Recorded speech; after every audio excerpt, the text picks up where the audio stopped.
repeat after me. I, George Corley Wallace. I, George Corley Wallace. Solemnly swear that I will support the Constitution of the United States, the Constitution of the United States, the Constitution of the State of Alabama, and the Constitution of the State of Alabama, so long as I continue a citizen thereof. That I will faithfully. Governor George Wallace of Alabama, not one of America's most loved politicians, but certainly one of its most remarkable. It's 12 years since he first stepped into the governor's mansion in the state capital of Montgomery, and he's just been re-elected to an unprecedented third term. He's done so despite the kind of setbacks which would have broken any ordinary man.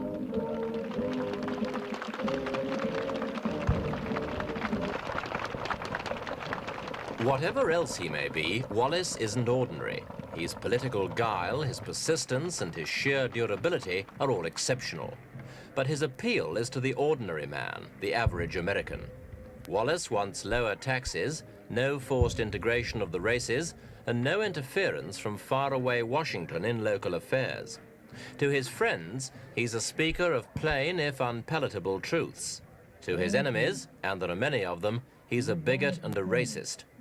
Either way, he's not a man to be ignored, for his influence extends far beyond his home state.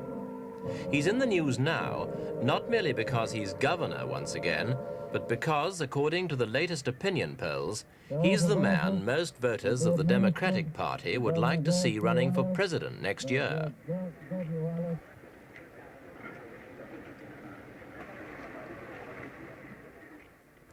Wallace hit the national headlines in May 1963, only months after his inauguration, when he defied a federal court order to admit 2 Negroes to the University of Alabama. 1963 was a critical year for Negro civil rights, and the Kennedy administration was desperately anxious to push its reforms through. The president himself accused Wallace of unlawful obstructions of justice, but Wallace called the government move an illegal usurpation of power. In the end, Kennedy sent in the troops and Wallace backed down, but he never gave up the fight.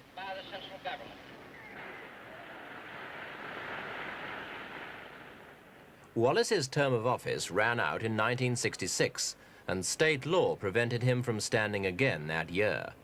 But he felt Alabama needed him, so he got his wife Lurleen to run in his stead.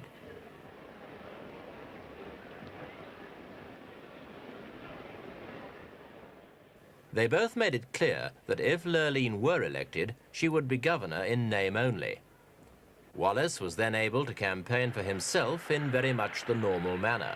That we have had honesty and integrity in this administration.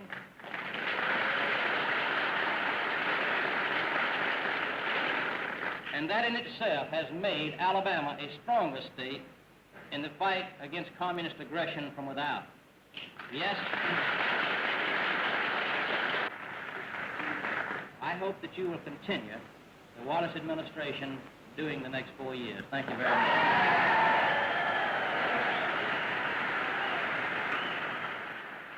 The stratagem worked, and Lurleen won by a handsome majority, but her rule was a short one. She died of cancer in May 1968, after little more than a year in office.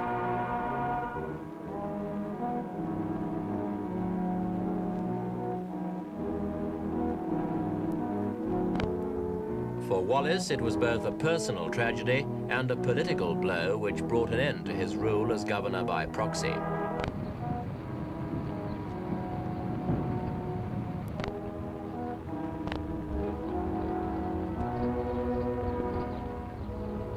Despite his personal grief, Wallace went ahead with his wider political ambitions.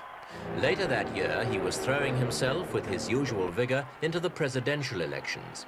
He stood not as a Democrat, but as a third-party candidate for his own American Independent Party. His views were unpopular with the young and the black, and several of his meetings degenerated into chaos. You anarchists are going to have your day before that.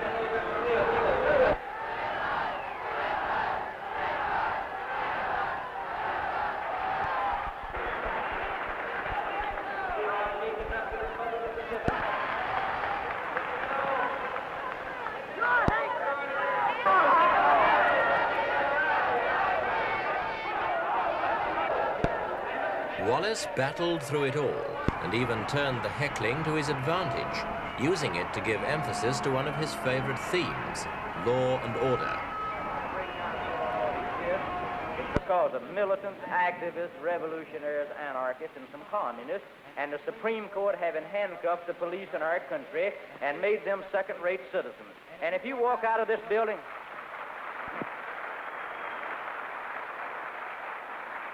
And if you walk out of this building today and get knocked in the head, the person who knocks you in the head is out of jail before you get in the hospital, and on Monday they'll try the policeman about it. He'll wind up getting in trouble about it.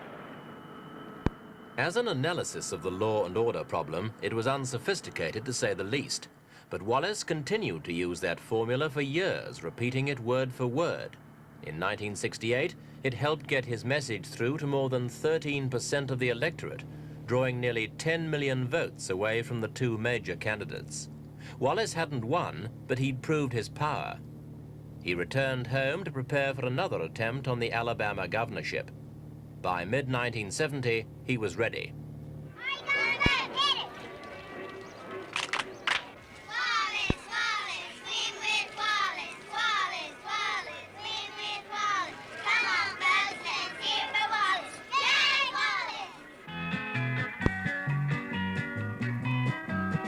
He's our kind of man, George Wallace is our kind of man. He tells it like it is, so all can understand. George Wallace is our kind of man. He's for Alabama, George Wallace is for Alabama.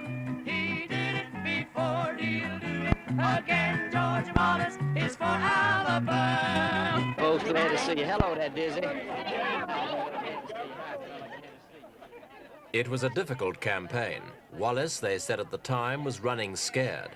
Lurleen's successor, the former lieutenant governor, stood for re-election and put up a better showing than Wallace had expected.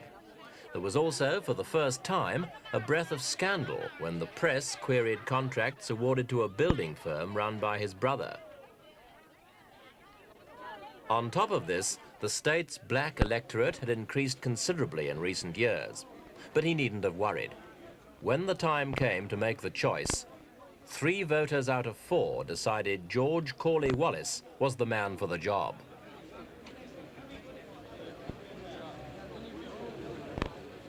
He didn't start out his new term alone. In January 1971, he married again.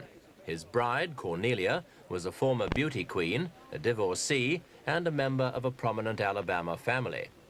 At 32, she was nearly 20 years his junior, but old enough to be a mother to his 4 children.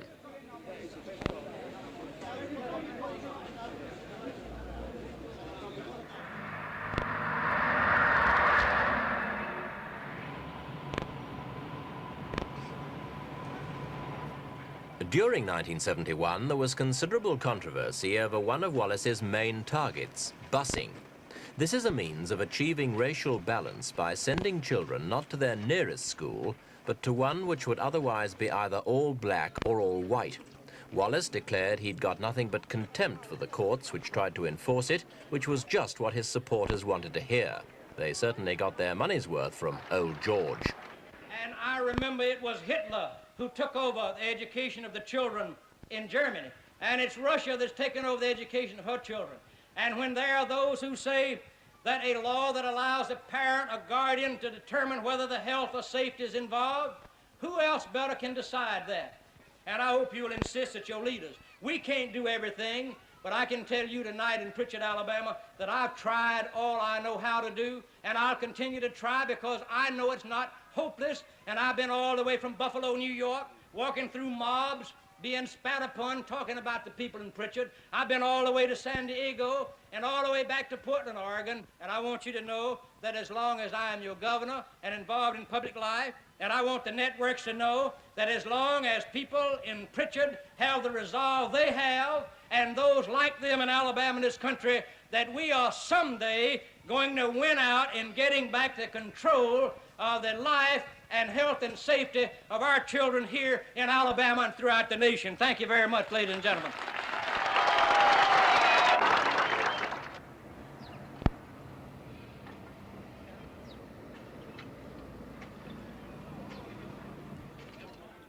The following year, Wallace made another bid for the presidency. This time, he decided to run as a Democrat.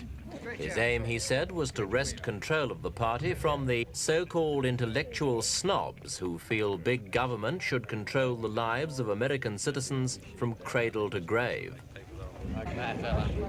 Or let me speak to him. Yeah, I am glad to see you. No, that's all right. That's all right. Thank you. Easy hand. I appreciate y'all helping us, too.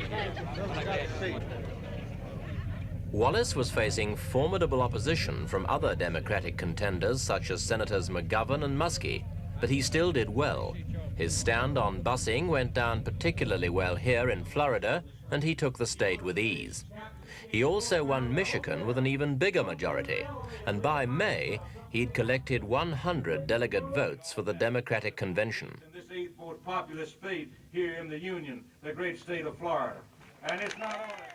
Just how far he would have got will never be known, for Wallace never finished the campaign.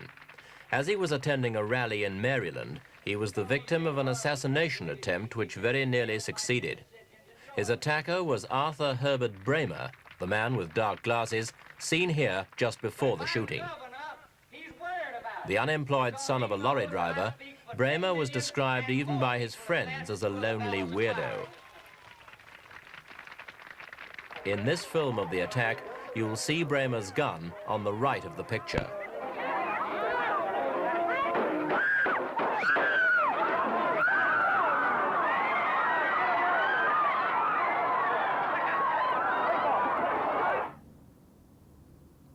Wallace was rushed to the Holy Cross Hospital in nearby Silver Spring to undergo a 5-hour emergency operation. He'd been injured in the arm, but more seriously, a bullet had lodged in his spine, and a second operation was needed 1 month later in order to remove it. Wallace survived, but he was left paralyzed below the waist with little hope of ever walking again.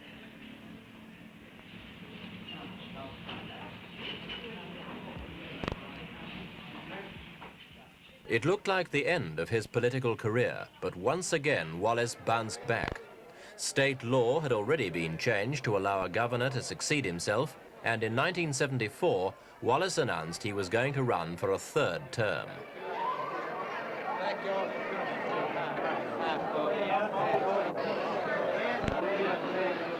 Wallace conducted his campaign from a wheelchair, and though perhaps some of the fire had gone out of him, his message for his devoted fans remained the same.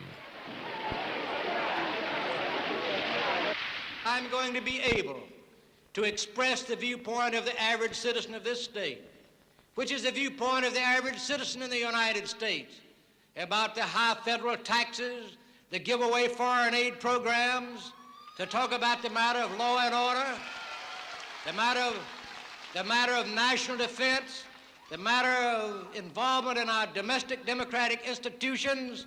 Yes, my friends, I am very proud of the fact that I carried the message of Alabama all the way from Key West to Marquette, Michigan. Secure now for another 4 years in power in Alabama, Wallace hasn't yet said whether he's going to run for the presidency in 1976. His health's clearly a problem, but he insists he's fit enough to tackle anything. Meanwhile, observers of Alabama politics are talking of a new George Wallace. They say he's mellowed. He got black support in his latest campaign, and there are now black members in his cabinet. This could widen his appeal, and though he's unlikely to end up in the White House himself, he could have a profound influence on deciding who does.